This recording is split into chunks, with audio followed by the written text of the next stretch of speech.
थानी और त्रिपुरारी की शादी नहीं हो जाती, थानी हमारे घर में ही रहेगी।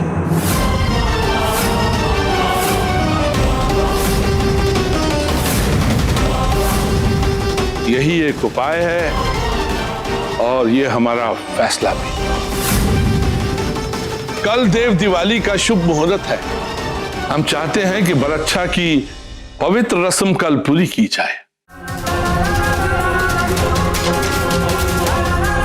आप लोग तो उसके लिए तैयार हो ना? जी हाँ प्रभु, इससे शुभ हम लोगों के जीवन में और क्या हो सकता है ना? अरे जैसा आपका आदेश गुरुदेव। शाबाश।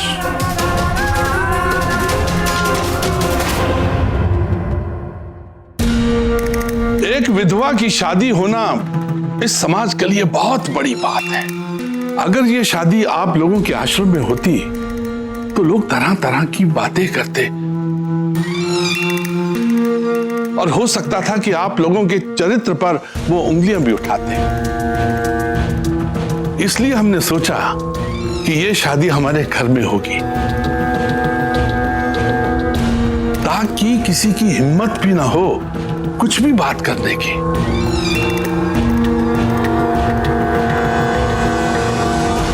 और हमारी धानी बिटिया पर कौनो आंच भी ना आए। हमको पूरी उम्मीद है कि आपको हमारे इस फैसले से कोनो दिक्कत नहीं है। महापंडित जी, आपका हर फैसला हम लोग के सर माथे रहा है। हर फैसले को आपके हम लोग ने मान दिया। इस फैसले से भी कोनो आपत्ति नहीं है। बाकी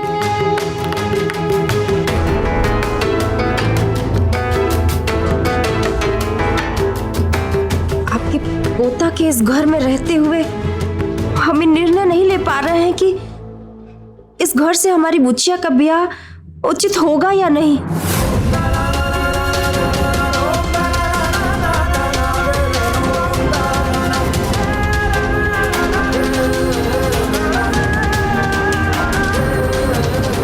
हमने बहुत सोच समझकर फैसला किया है और इस निष्कर्ष पर पहुंचे हैं कि अगर आप लोगों को हमारे पोते के यहां रहने से आपत्ति है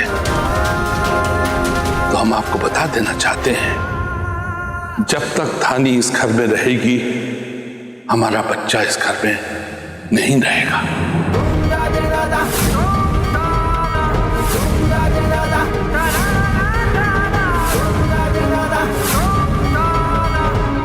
क्या?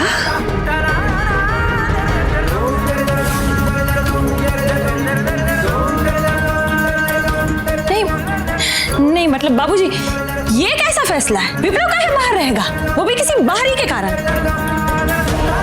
बाबूजी, इस धानी के चलते हमारा बेटा घर परिवार होते खाना बदोश की तरह रहेगा। नहीं मतलब रहेगा, ये रहेगा। क्या? बिल्कुल रहेगा बहू जी। हमारा बच्चा हमारे आदेश का कभी भी उल्लंघन नहीं करता है। यह हमारा यकीन है, विश्वास है। महापंडित जी, क्षमा चाहते हैं हम सब अच्छी तरह जानते हैं कि छोटी मालकिन हमारी धानी को पसंद नहीं करती है और उसका कारण भी हम सब जानते हैं। तो महाराज, हमें नहीं लगता कि धानी का यहाँ रहना ठीक होगा।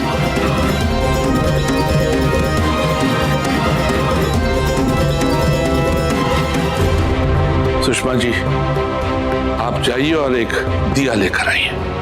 जाइए।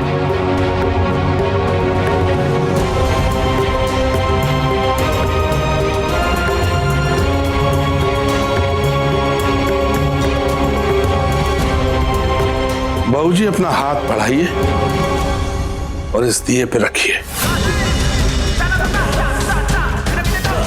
और ये कसम खाइए कि जब तक धानी इस घर में रहेगी आप ऐसी कौनो हरकत नहीं करेंगी जिससे उसको कोई दुख और तकलीफ पहुंचे। क्या?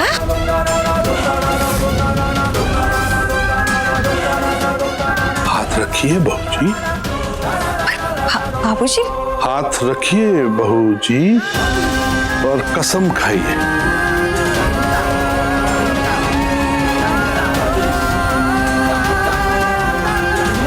हाथ सीधा कीजिए और कसम खाइए बहू जी।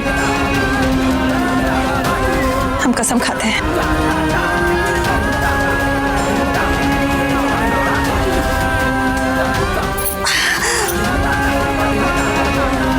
अब तो आप लोगों को यकीन आया कि धानी को इस घर में रहने के लिए कौनो दिक्कत नहीं होगी, कौनो समस्या नहीं होगी। हम पर विश्वास कीजिए। अगर अब भी आप लोगों को कौनो समस्या है तो आप सब लोग धानी के साथ हमारे घर में रुक सकते हैं।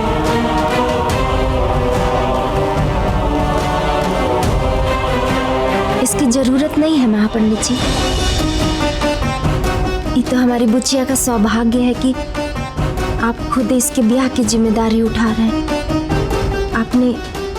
आपने हमें यकीन दिलाया है, तो हम मना कैसे कर सकते हैं? तो ठीक है, कल से धानी हमारे घर में रहेगी और बरच्छा की रस्म भी कल ही पूरी होगी।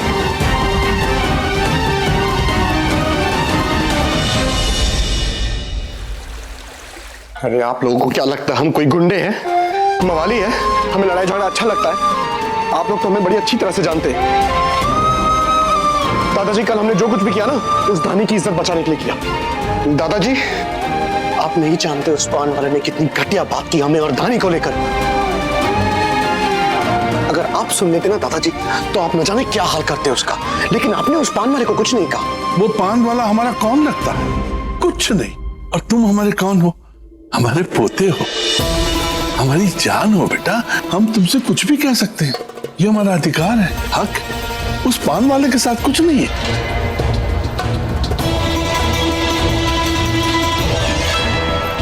बिल्कुल सही कहा आपने, अधिकार।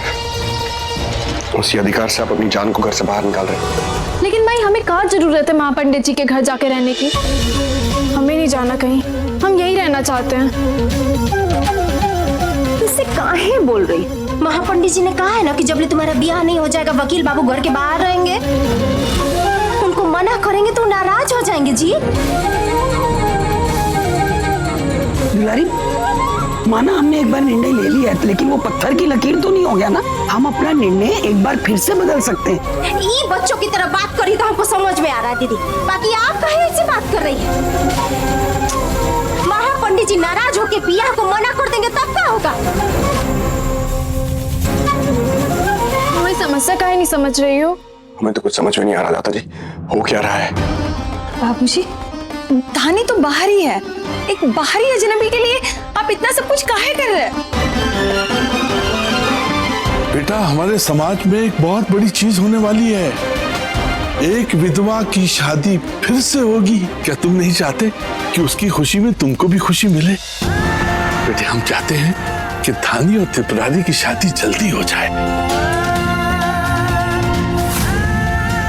तुम भी तो यही चाहते थे ना?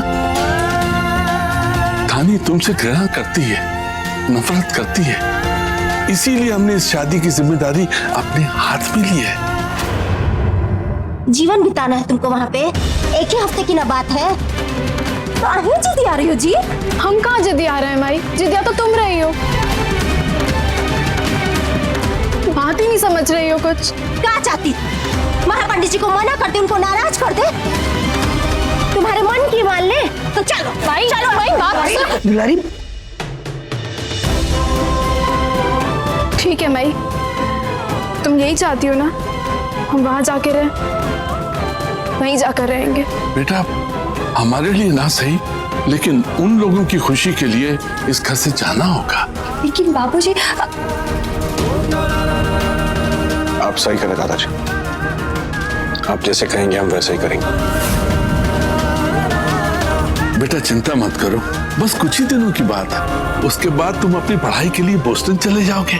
हम चाहते हैं कि जाने से पहले धानी और त्रिपुरारी की शादी हो जाए। बस एक हफ्ते की तो बात है। एक ही हफ्ते की बात है ना बेटा।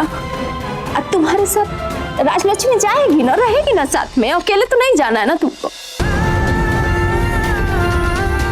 फिर तुम्हारा ब्याह हो जाएगा तो सब कुछ ठीक हो जाएगा जी, मान लो।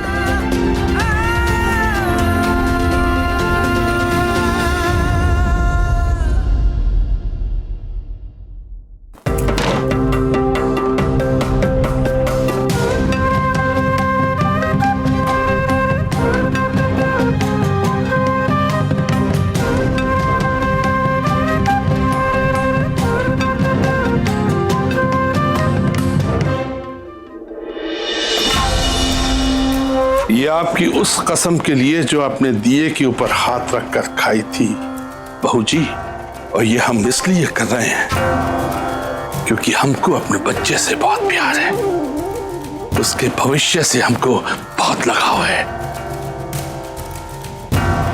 और हमको ये करना था।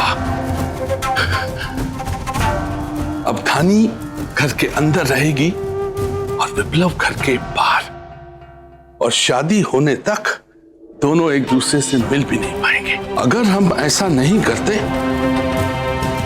तो विप्लव एक ना एक दिन धानी से पूछ ही लेता उन गलतफहमियों के बारे में जो हमने जानबूझकर उन दोनों के बीच में पैदा की थी। बात समझ में आई? हमको पता है कि धानी शादी नहीं करना चाहती, लेकिन हमारे बीच में रहते हुए वो शादी से मना भी नहीं कर सकती। अब आपको कुछ समझ में आई कि आपको क्या करना है और क्या नहीं करना?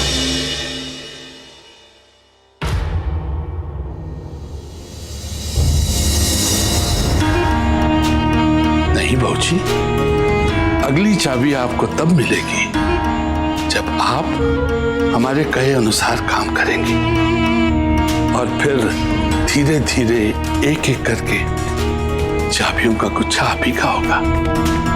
फिलहाल ये गुच्छा हमको दीजिए, लाइए।